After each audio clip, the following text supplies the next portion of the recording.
La conquesta romana de l'illa va suposar el desplaçament de part de la població de talaiòtica des dels grans poblats cap a la costa. Concretament, aquest desplaçament es produeix cap a el que són els tres ports principals de l'illa, que seran Mo, Ciutadella i Sanitja. I entorn d'aquests tres ports sortiran unes petites ciutats que viuran fonamentalment del comerç i de les activitats pesqueres. A més, aquests seran els tres punts d'entrada principals de les idees de romanització cap a l'interior de l'illa.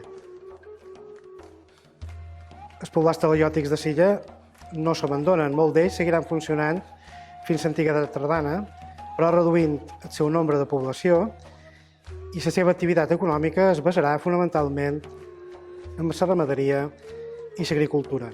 Entorn a l'any 73-74 després de Crist, Mo i Ciutadella es convertiran en municipis romans.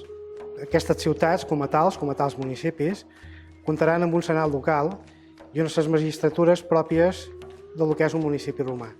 Magistratures civils i religioses, com són els edils, els duumvirs i els flàmens.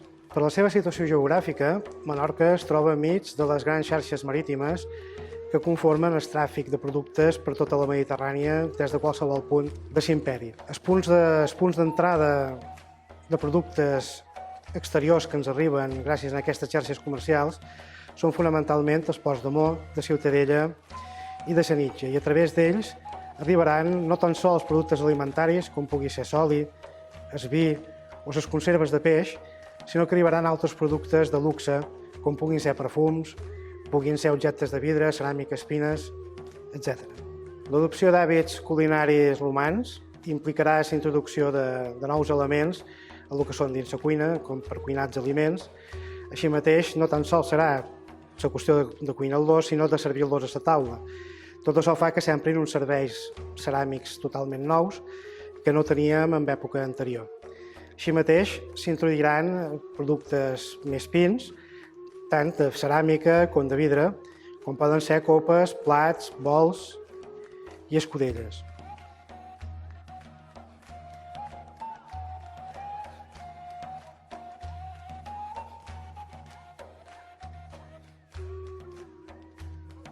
A nivell d'abillament, d'ornament, també s'adopten costums romans nous.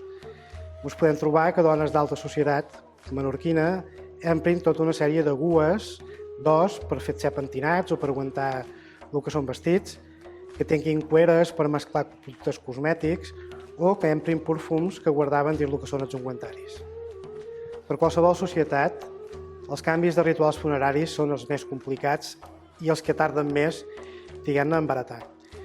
Pel que fa a la romanització de Menorca, en el món romà, trobarem el pas de la inhumació cap al que serà la incineració, o sigui, es deixaran d'enterrar els morts dins les coves d'enterrament del talaiòtic final i passarem a cremar-los i enterrar-los dins el que són cistes, que són uns forats circulars que estan fets en terra.